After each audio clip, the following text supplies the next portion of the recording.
mon avion de chasse, c'est déjà pratiquement 8, entre 8 ou 7, si ma mémoire ne me trahit pas, et c'est commis sur le territoire congolais. Chez nous, c'est en RDC, là. Moi, j'appelle ça, c'est aussi une manière de dire aux autres que nous sommes prêts à faire la guerre. Les FARDC, à partir à Rutshuru, a abattu, les informations vraies, plus de 1300, n'est-ce pas, militaires rwandais, au Rwanda, à partir à Rutshuru. Info 243 au cœur de l'actualité. Mesdames et messieurs, bonjour et bienvenue à l'édition Nabiso ya lelo tokosembo la question d'actualité na momesa na biso pona koloba makambo matalimbo kanabiso mais tokuta na focus moko essentiel na makambo koleka na partie ya mboka na biso mais na kati ya Congo na biso na ekoleka bongo na Nord Kivu na ko bon pona lelo pona kosolo yango lelo na koyamba mwana mboka Eric Chiswaka na ende tokomeka kosembo la question d'actualité azali communicateur ya AFDC, parti cher ya professeur Bahati Lukwebo, azali analyste politique na yango nde toko sembola ni ba question d'actualité. Mbote mwana mboka Eric Chiswaka. Mbote ndeko Raphaël. Alors moto na liboso ezali akoye d'abord ndenge nini romona sur le plan général mboka na biso ekokende ndenge nini oyambi discours ya tata Mokonzi oyo asalaki adresse à la nation pour la situation à est. Merci Ndeko Raphaël. Vous savez que la République démocratique du Congo est dans une situation encore chaotique, il faut que le Bayango Bongo, puisque nous sommes en guerre, il faut les rappeler. Depuis longtemps que le Congo est menacé entre le Rwanda qui est menacé, la République démocratique du Congo, certainement avec d'autres nations également. Nabato va pour soutenir hier. Je crois que la sortie médiatique, tout discours du chef de l'État, il était clair, précis et concis. Il a essayé de rappeler, d'ailleurs moi je dirais que ces messages n'étaient pas directement à 80% de la population congolaise. C'était un message, quand vous lisez l'esprit, même le contenu, le président s'adressait indirectement à cette fameuse communauté internationale. Puisqu'à l'OBI, nous avons essayé de faire tout ce que nous pouvons faire. Nous avons privilégié la voie de la diplomatie. On a fait ceci et cela, mais certains ne sont pas vrais. Le président a démontré à suffisance qu'il était disposé, n'est-ce pas, il y a qu'à mettre en place, en fait, je dirais qu'il y a qu'à exécuter une sorte de paix via la diplomatie au lieu de pouvoir aller plus de manière habituelle, comme certaines personnes les demandaient. Mais après, il a remarqué qu'il y a des gens qui sont en train de jouer un jeu que tous nous avions compris. Et ben, il faudrait passer à la vitesse supérieure. Je crois que c'était un message précis et concis. Beaucoup s'attendaient à ce que le président de la République a déclaré officiellement la guerre. Mais écoutez, lisez bien ces discours. Et le chef de l'État ne peut pas déclarer la guerre officiellement avec le Rwanda alors que nous sommes déjà en guerre avec le Rwanda. Je ne sais pas si vous avez compris. Les gens s'attendaient à ce que Tshisekedi dise « de maintenant, je décrète la guerre ». Or, pour que Tshisekedi décrète la guerre, je crois qu'il faudrait lire l'article 85. Vous avez la guerre na Rwanda, vous avez la guerre na M23, vous avez le groupe armé au Lelo, Toko Lobelango, clairement que le groupe armé est soutenu par Rwanda, vous avez représentation, to branche armée Moko ya Rwanda. Le M23 n'est que l'arbre qui cache la forêt. Ceux qui nous combattent, ce n'est pas les M23, c'est le Rwanda qui combat la République démocratique du Congo. M23 est un mouvement terroriste et rwandais. M23 est pour se retrouver dans le Congo. Mais pourquoi à chaque moment, quand nous voulions, n'est-ce pas, faire face à ces terroristes-là, le Rwanda, lui, a toujours place, il y a M23. Et c'est par là, avec tout ce que nous avons eu, il y a Teni militaire, tout ce que nous avons fait dans la partie est de la République, nous avons eu de preuves que c'est l'armée rwandaise qui est sur le territoire congolais. Et c'est bien longtemps, c'est pourquoi nous disons que le président de la République, quand il a parlé, il a déjà démontré à suffisance que nous sommes en guerre déjà avec le Rwanda. Certainement, je vais appeler ça une guerre dite de manière officieuse, puisqu'il n'a pas déclaré cette guerre-là que non, désormais, Tozo Kenekosa, la guerre, il n'en a pas dit, puisque pour que les chefs de l'État les fassent, je crois qu'il faut lire l'article, si je ne me trompe pas, entre 85 de la Constitution et 144 de la Constitution. C'est par là que le président, n'est-ce pas, doit notamment, Kokutana, deux présidents, deux chambres, les premiers ministres, ils vont élaborer, ils vont discuter. Par la suite, il fait communication à niveau, il y a presse, il y a population à expliquer, et puis après, il lance officiellement la guerre. Mais le chef de l'État n'a pas fait cela.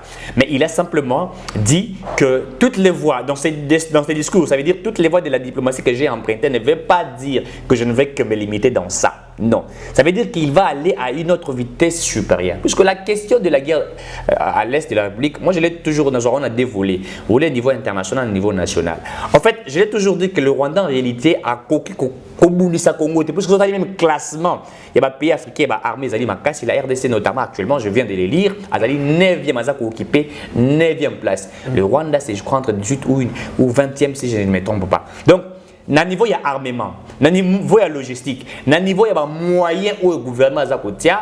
Le Rwanda a pébé nabisoté. Mais pourquoi le Rwanda aujourd'hui s'entête? Puisque le Rwanda depuis plus de 20 ans, le Rwanda a menacé. Évidemment, mais pourquoi il le fait? Puisque le Rwanda est soutenu par certains, je vais le dire, une fameuse communauté internationale. Pourquoi? Déco Raphaël.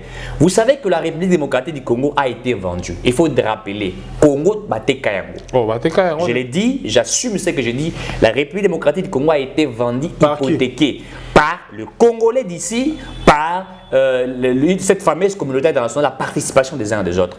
Pourquoi Naza Kolobayango? Déco Raphaël, vous allez vous rappeler en 1996, avant même l'entrée de l'AFDEL, avant Bakota.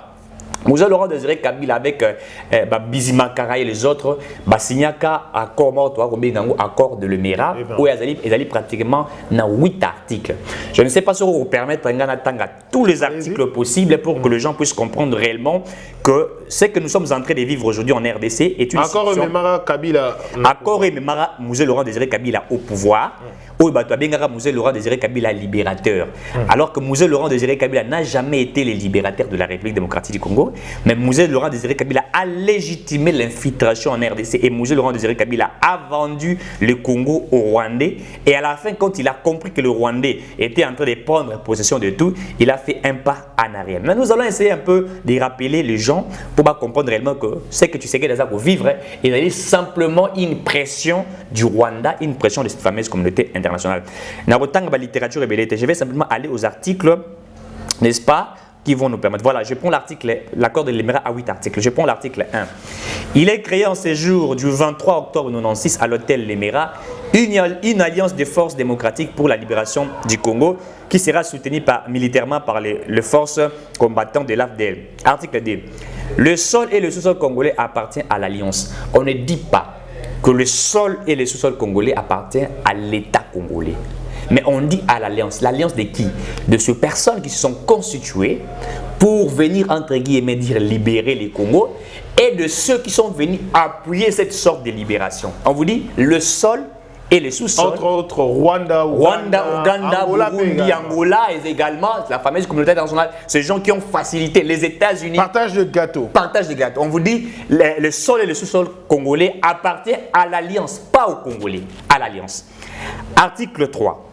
L'Alliance devrait demeurer une institution de l'État canalisatrice de l'idéologie de libération. Oui, l'Alliance devrait demeurer une institution. C'est-à-dire que le Rwandais devrait être dans les institutions de la République. On est institution président de la République. Évidemment. Et combien d'institutions? C'est pourquoi nous avons ici des James Kabarebe, des chefs d'état-major.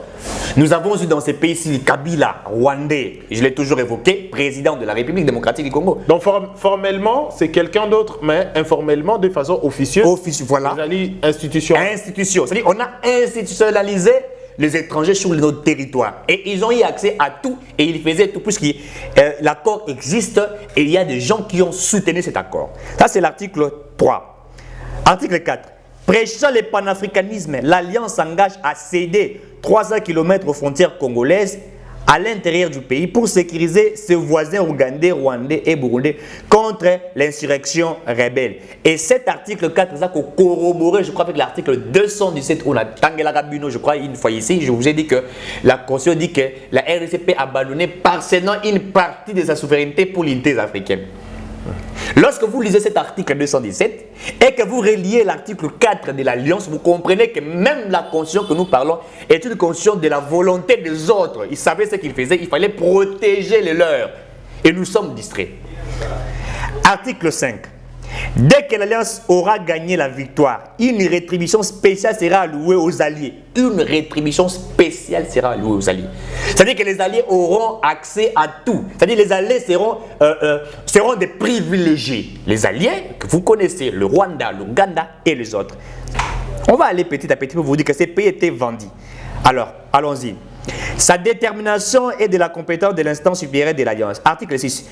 tous les politiciens des années 60 en RDC et ceux ayant collaboré avec les régimes de Mobutu seront mis en retraite politique. C'est ce qui avait été fait quand Moussa a commis président.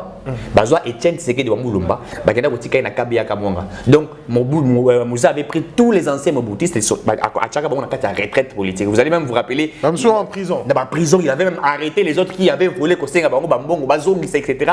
À Tchaka Bango na retraite. Là c'était un accord. Voilà, là c'était l'article 6 qui était respecté de l'accord. Article 7, c'est là où tout a basculé, c'est là où on a vendu ce pays et ce pays était parti. Qu'est-ce dit l'article 7? La nationalité congolaise sera accordée collectivement aux camarades Banyamulenge. Les Banyamulenge ne sont pas des Congolais. Et nous, chez nous, il n'existe pas les Kinyarwanda comme langue nationale. Les Banyamulenge sont des Rwandais qui sont venus sur le sol congolais. Ils n'ont jamais été des Congolais. Ils ne le seront jamais. Or, l'article 17 dit la nationalité congolaise sera accordée collectivement aux camarades Banyamulenge. Et s'il était, et aux autres populations d'origine rwandaise établis au Congo, établis au pays avant l'indépendance du 30 juin 1960. C'est-à-dire qu'on a donné à ces Banyamulenge la nationalité congolaise et aux autres Rwandais bapesi bango nationalité congolaise ou bapesi bango octroyé bango. Donc allez-y comprendre les niveaux de l'infiltration Nambo Karabiso. Article 8. L'anglais et le swahili devront concurrencer les français dans l'espace linguistique de notre pays. Et ce qui a été fait. Les swahili étaient sous la gestion de musées et des Kabyles. Le swahili a été parlé ici d'une manière exagérée. Même l'anglais.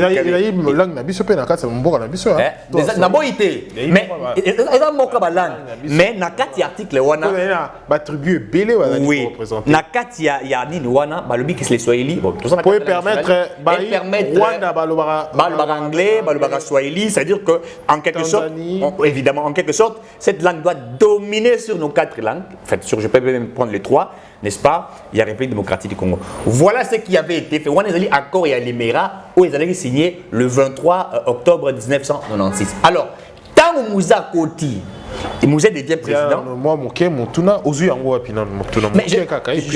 je suis chercheur. D'accord. Je suis chercheur, je suis analyste politique. Tant que Moussa Koti. Oui. Tant que Moussa Koti. Moussa Bandi c'est pour l'authenticité à document. C'est l'accord de l'Émirat, c'est ça les articles qui sont prescrits là, le 8 articles de l'accord de l'Émirat. Moussa Koti, avec comprendre que Nate Kimboka, je l'ai toujours dit, Mouzé a sali un pas en arrière. Mouzé a refusé, n'est-ce pas, il y a quoi appliquer l'article. Il a compris que le Rwandais commençait à prendre le pouvoir sur le Congo. Rappelez-vous le discours à Mouzé Laurent Désiré Kabila. Je sais que vous êtes un journaliste chercheur, vous savez, M. Morogito, on a même archive au Mekaka, on appelle ça pour rafraîchir l'histoire où ils allaient à Mouzé nous dit ceci, on lui a posé une question à l'Oubabisi, non, les rebelles attaquent le Congo et tout ça. Ce ne sont pas des rebelles, ce sont des Rwandais. Vous voulez que je vous dise en quelle langue? Mouzé nous rappelle encore les gens comme les Bismakara, les autres, que lui pensait qu'il était des Congolais. Quand il a demandé aux Rwandais de quitter le territoire congolais, il était surpris que ma proche ils ont aussi quitté les sols, alors qu'en réalité, qui était même un Rwandais? Et ils sont partis. Comme Mouzé nous a dit, et d'ailleurs, vous savez tout ce qui a été en disant même nous étions un conglomérat d'aventuriers. Un conglomérat des aventuriers. Mouzé faisait en réalité, Mouzé vous disait indirectement ce qui avait été signé dans l'accord de l'Émirat. Même le fait qu'on a tué. Mais en quoi est-ce que cet homme, excusez, l'ancien chef de l'État est considéré héros national? Est-ce que ne jamais trahir le Congo, les qui a fier Yarosala, porter en haut parce qu'aujourd'hui la trahison est venue de là. Oui. En fait, Mouzé a, lorsqu'il a, il faut le dire, quand il a trahi le Congo et que par la suite, il a trahi le Congo via les accords et que par la suite, il a compris que s'il persistait dans cette trahison, en réalité, on aurait dû appliquer le plan de la balkanisation de ces pays et le Congo devrait être parti. Étant un Katangé, un Congolais, Mouzé a fait ce que nous disons un pas en arrière. Il s'est dit non, non, non, non. Et il a accepté de mourir. Il faut dire, Mouzé a accepté de mourir. Topé Sakai titre, il y a héros national. Pourquoi? Parce qu'il a accepté de mourir après avoir trahi en disant que cette fois-ci, je ne vais plus accepter d'accomplir ce qui avait été racheté. Il s'est racheté en quelque sorte. C'est pourquoi on l'a abattu, vous savez, les États-Unis, la Belgique. Donc il mérite ce titre parce qu'il a... Il le mérite puisqu'après il s'est dit non, j'ai été menti et je ne peux plus accepter que mon peuple est Kende. Il a fait un pas en arrière et puis voilà ce qui a été fait. Alors, cet accord est resté. On prend d'ailleurs entre guillemets son fils qui n'a jamais été son fils, vous le savez. On prend Kabila, on l'impose, on lui dit écoutez, voilà, il y a des accords qui sont là. Toi, on te met là comme président, voilà ce que tu dois faire. Et Kabila était là, il a accompli la volonté des autres jusqu'à ce que nous sommes arrivés là où nous sommes arrivés. Mais en 2009, après l'accord de l'Émirat, nous arrivons en 2009. Vous allez vous rappeler que pendant ces moments-là, Adolphe Mouzitu, Premier ministre, nous avons eu des problèmes avec les M23, etc. La République démocratique du Congo va encore signer un autre accord que nous appelons l'accord du CNDP le 23 mars 2009. Avec Kabila le fils. Et dans cet accord-là, ça vient compléter l'accord de l'Émirat, mais ça, on ajoute encore certaines choses. On a encore ajouté certaines choses dans cet accord-là. Renforcer l'accord. Je vais les lire, parce que j'en ai maîtrisé un peu dans ma tête. On vous dit par exemple, dans cet accord, il y a CNDP, où on parle des brassages. Encore CNDP, Bota M23. Oui, Bota M23. On vous dit, on parle là-bas du brassage, mixage, il y a armée, c'est-à-dire le CNDP doit notamment au côté dans la carte il y a armée, dans la police, dans le service, il y a renseignement, etc. Et s'il était, on vous dit que le CNDP doit se transformer en parti politique. Et en parti politique, il faut appeler Sabango, Mikana, et puis ils doivent se retrouver dans toutes les institutions.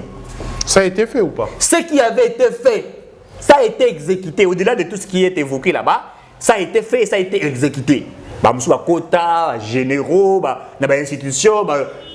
D'ailleurs, dans ces pays, parmi les Congolais, le Rwandais, je dis bien, ce sont des Rwandais. Ce ne sont pas des Congolais. J'ai dit, mais c'est que même les Banyamulés et tout ça, ce ne sont pas des Congolais, ce sont des Rwandais. Le CNDP était composé en majorité de Rwandais. Il y a certains de ces Congolais qui sont très, côté dans le CNDP. Et vous allez vous rappeler, même les gens comme le Roger Lumumba, M23, ce sont des Congolais qui ont voulu faire de la rébellion. Les gens comme les Sessanga, vous savez, ce sont des Congolais qui ont fait de la rébellion. Les gens comme les Bemba, ce sont des Congolais qui ont fait de la rébellion pour une cause, puisqu'ils voulaient, n'est-ce pas, s'imposer, entre guillemets, chasser la dictature, etc. et tout. Mais à 80%, ceux qui ont accédé dans les institutions étaient de Rwandais. Et cet accord-là. L'accord des CNDP. L'accord des CNDP, c'était de Rwandais. Et d'ailleurs, dans ces pays, nous avons pratiquement plus de 500 partis politiques. Il y a un parti politique qui existe, Nakombo, il y a M23. Ça existe dans ces pays, un parti politique, Nakombo, il y a M23. Les CNDP s'est transformé en parti politique. Ils sont là, dans ces pays, ils sont dans les institutions. Au Sénat, vous avez des sénateurs rwandais. D'ailleurs, un député, c'est Chamaya qui est avec un certain sénateur, enfin, député rwandais. Même au niveau du Sénat, il y a certains sénateurs qui sont des sénateurs de Rwandais. Au niveau des institutions, il y a certains qui sont de Rwandais. Nous quittons de l'accord du CNDP, de continuer l'accord à Rubavu. Nakati accord à Rubavu, là c'est encore plus pur. L'accord à Rubavu avec Kabila. Avec Kabila 2013, là Raymond Chibanda, ministre des Affaires étrangères, Nakati accord à Rubavu, on a coûté bailler sous Kubaki, c'est sous Marambo Ebele. Il y a Liboso, on a noté Ezali, Baza Kosei, on a Rwanda, on a sécurisé la frontière Nabiso. Bisoté, bango ne ba sécuriser frontière. Il y a bango to ya biso. Il y a bango te ya biso, ba sécuriser la frontière na biso nyos. On est allé accord et Aruba signé par Raymond Chibanda. Alors quand vous prenez l'accumulation de tous ces accords, puisque si l'État y était là, je devais vous lire tous les articles et d'ailleurs vous allez comprendre préambule Makamutu. Si vous prenez tous ces accords là, vous mettez ça en place. Alors, comment voulez-vous que la RDC soit un État souverain? Comment voulez-vous que la RDC soit un État fort alors qu'aujourd'hui les M23 réclament l'applicabilité de ces accords? Il y a un dialogue. Le dialogue, en réalité, ils ne veulent pas ajouter certaines choses. Ils veulent simplement que vous appliquiez ce qui avait été dit. Parce que quand Tshisekedi devient président, il peut renoncer également là-bas. Mais c'est ce que nous devrions faire. C'est pourquoi Tshisekedi n'a pas voulu déclarer officiellement la guerre au Rwanda comme ça. Les gens n'ont pas compris. Il vous dit que nous sommes d'une manière stratégique. Quand vous lisez ce qu'il dit, il informe que nous sommes déjà dans une guerre. Il faut savoir maintenant comment résilier ces accords d'une manière stratégique. C'est pourquoi moi je l'avais dit, j'avais évoqué, nous devrions aller dans un dialogue pas avec le Rwandais, mais avec les dialogues avec cette fameuse communauté internationale. Puisque c'est cette communauté internationale qui obligea aux acteurs politiques congolais de l'époque qui voulaient faire la guerre, la rébellion en chassant Mobutu, il les a obligés de négocier, de dialoguer avec eux. On sait comment on a bâti Mobutu. Et Mobutu, comme il n'accomplissait plus la volonté de l'extérieur, il fallait les mettre de côté, choisir Mouzé Laurent Désiré Kabila, les proposer des choses, dire que Tokoko Misao président. Voilà ce que vous devriez faire, ce qui avait été fait. Donc un lien faible pour manipuler. Évidemment. C'est comme j'avais parlé d'un dialogue au niveau de la fameuse communauté internationale, de révisiter certaines choses. Puisque, en fait, même en droit international, en relations internationales, les nations se mettent ensemble sur base de certains intérêts. Si nous voyons que les intérêts du Congo n'est pas, en fait, on ne veut pas mettre en valeur les intérêts du Congo, nous allions, nous aussi, nous constituer de certaines forces pour nous opposer. On ne peut pas accepter aujourd'hui d'être des enfants de cette fameuse communauté internationale qui, eux, utilisent les Rwandais, l'Ouganda, n'est-ce pas, en nous mettant en piège pour qu'eux se retrouvent. Donc le Rwanda n'est rien face à la RDC, mais nous avons été piégés, n'est-ce pas? Et donc ces personnes réclament. C'est pourquoi nous avons quand même. D'ailleurs, Nakati accord il y a CNDP, même l'accord de l'Émirat. L'ancien secrétaire général des Nations Unies faisait partie de cela, il était parmi les participants. Même Obasanjo, vous savez que Obasanjo fut parmi ceux qui ont facilité. Je dis bien Obasanjo. Mais sur le plan international, aux Nations internationales, il y a une violation, il y a territoire, il y a Mboka Moussoussou. Les alliés graves, il y a Nini Moussoussou qui peut permettre et une médiation pour la communauté internationale, la violation à territoire, nani ya zone ya bateau. Parce que l'intégrité des pays, les alliés indépendants, tout à fait. Et c'est aussi mixé dans la politique interne. Tout à fait. En fait, vous savez, cette fameuse communauté internationale, même sur le plan des relations internationales, ces gens ne respectent pas certains États indépendants. Ils ne les respectent pas. Et d'ailleurs, aujourd'hui même, c'est ce qui fait que vous avez une Russie qui s'oppose à l'Ukraine. Une Russie qui vous dit, hey, voilà les textes qui existent, voilà ce qui s'est fait aujourd'hui. Ils ont dit, qu'on violait le territoire Nabiso. La Russie se réfère au texte. Et d'ailleurs, la Russie rappelle même à cette fameuse communauté internationale, aux autres nations, qu'il fait partie des pays qui ont constitué ce que vous appelez les Nations Unies. Vous dire, nous faisons partie de ces pays qui ont fabriqué les Nations Unies. Et nous connaissons les textes, nous connaissons le droit international, nous connaissons également les relations internationales. Ces gens ne respectent pas les pays africains. C'est pourquoi moi je l'ai évoqué à un dialogue au niveau du plan international avec ces nations-là, voir les États-Unis en face, dire aux États-Unis, voilà ce que nous pensions, nous ne sommes plus d'accord avec ça, et nous allons redéfinir la politique du niveau national au niveau international. Si nous voyons que ces gens ne sont pas vrais avec nous, parce que d'ailleurs ils ne sont pas vrais avec nous, nous allons recourir vers d'autres forces. Il faudrait les dire, nous allons recourir vers des forces, puisque même en relations internationales, les nations se constituent sur base des intérêts. Si aujourd'hui nous voyons que les intérêts c'est peut-être avec l'Allemagne, nous allons aller avec l'Allemagne. Si nous voyons que c'est avec la Russie, nous allons avec la Russie. Nous ne pouvons pas accepter que Bango a joué Nabiso frangété. Et d'ailleurs, c'est ce qu'ils sont en train de faire. Vous allez vous rappeler que RDC pression, premièrement, pression à Liboso, lorsque Tshisekedi refusa que l'on puisse, d'ailleurs quand le John Kerry est arrivé dans ces pays, à Boï, tout exploiter les 6 blocs pétroliers, le gouvernement congolais a rejeté des mondes d'ailleurs, lui, tout exploiter en gros. Les États-Unis ont obligé à William Ruto de ne plus, n'est-ce pas, envoyer ses militaires sur le territoire congolais, alors que Uhuru Kenyatta, avant son départ comme président de la République, d'ailleurs c'était lui qui a facilité Tshisekedi certaines choses, il faut le dire, Uhuru Kenyatta est comme le parrain de Félix Tshisekedi. Avant que Tshisekedi ne soit président de la République, même au Kenya, lors de l'accord entre lui et Vital Kamerhe, Uhuru Kenyatta fait partie de ces personnes qui ont fait beaucoup de choses. Et c'est d'ailleurs lui qui a amené Tshisekedi dans la communauté économique des États de l'Afrique de l'Est, etc., dans beaucoup de choses. Donc il maîtrise la situation sécuritaire, il connaît. Mais les États-Unis nous obligeaient à ne pas exploiter notre terre, à laisser, n'est-ce pas, et que nous sommes opposés à eux. Il a fallu nous faire une pression, puisqu'on sait que les Kenyans ont une armée, elle occupe la 5e position en RDC, elle a un armement Makasi. Et donc, pour nous faire cette pression, il fallait maintenant, n'est-ce pas, retirer certains de ces accords, nous mettre pression, et Batika tous à l'abandonner. Et maintenant, quand cela avait été fait, Tshisekedi avait envoyé ses émissaires, il faudrait le dire, pour réévaluer, pour discuter avec les États-Unis. Et c'est par là que William Ruto a sali pas en arrière. Alors, tout le bila makambo ou to moni na basango na Goma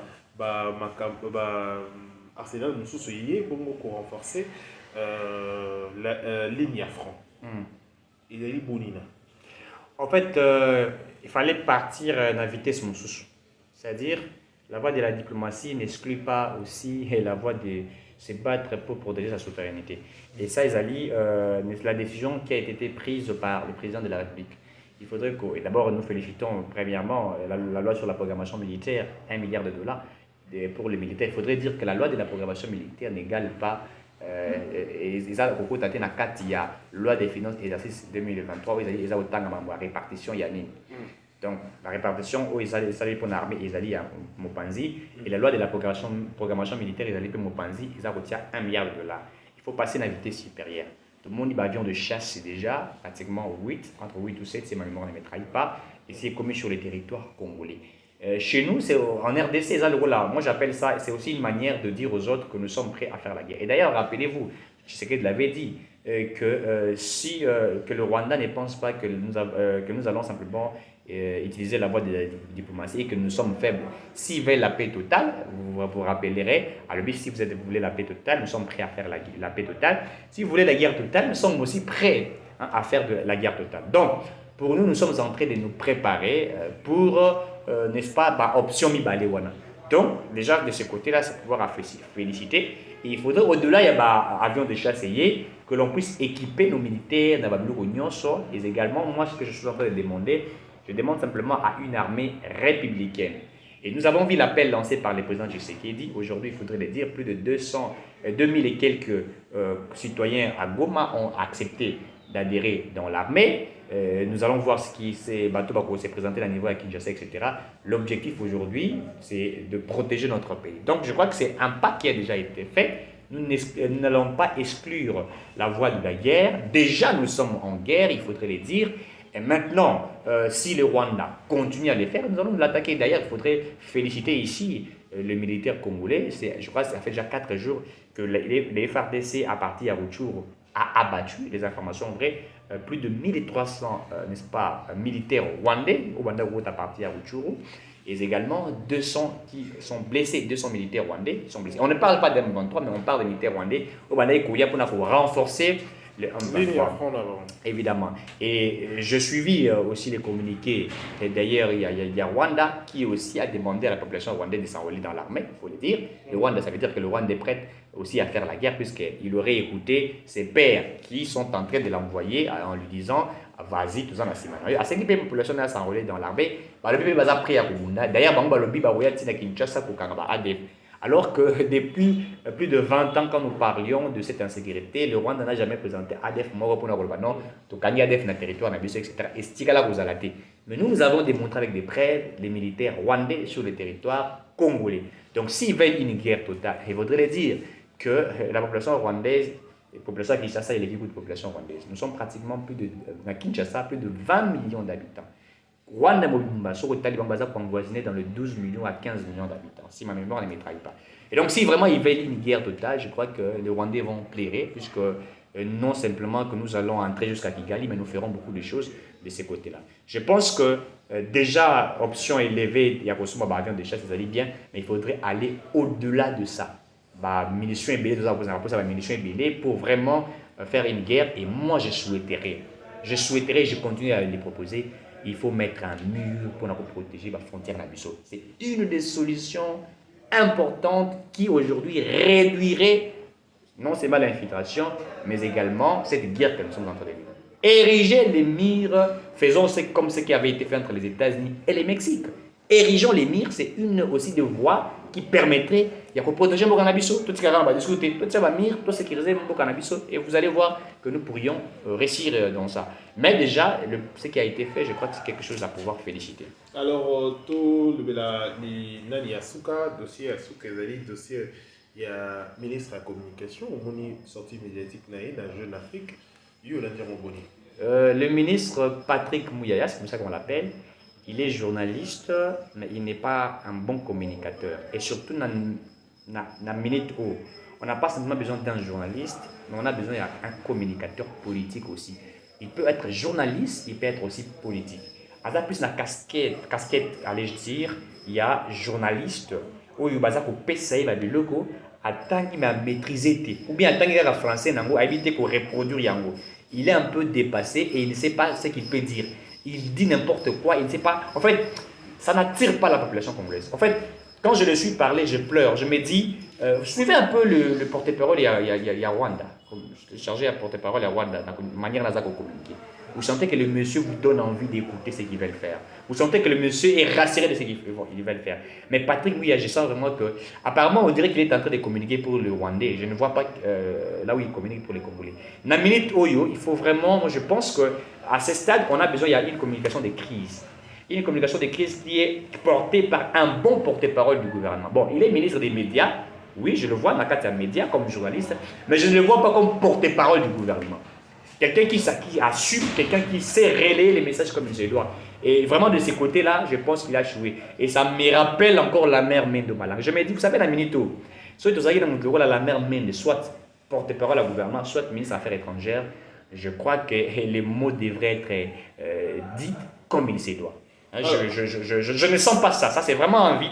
Il faudrait vraiment le faire vite. Je pense que j'aurais appris qu'on pourrait peut-être passer par le remaniement. S'il s'avérait qu'il y a remaniement qu'il y a avant le mois de décembre, il faut revoir ces genres de choses. On n'a pas besoin de quelqu'un, on dirait, qui parle comme s'il parlait, excusez-moi, je veux le dire, ça peut choquer tout le monde, c'est comme s'il parlait à ses copines, c'est comme s'il parlait à ses camarades. L'éloquence, on ne sent pas chez Patrick Bouyaya, et donc je suis déçu de sa communication. Comme un vrai Congolais, je suis vraiment déçu de sa communication. Je pense qu'il a déjà fait quelque chose, mais on a vraiment besoin de quelqu'un pour mieux faire. Merci, c'est par ici que nous mettons terme à cette édition. Bakongoma Nibolandi Bisso de partout, alors, on prochainement. Merci, mon amour, que je suis 14 ans. Prochainement, vous aurez un peu d'autres points. Les temps nous fait défaut. Donc, on prochainement pour l'édition. D'ici là, portez-vous bien. Au revoir. Info 243 au cœur de l'actualité.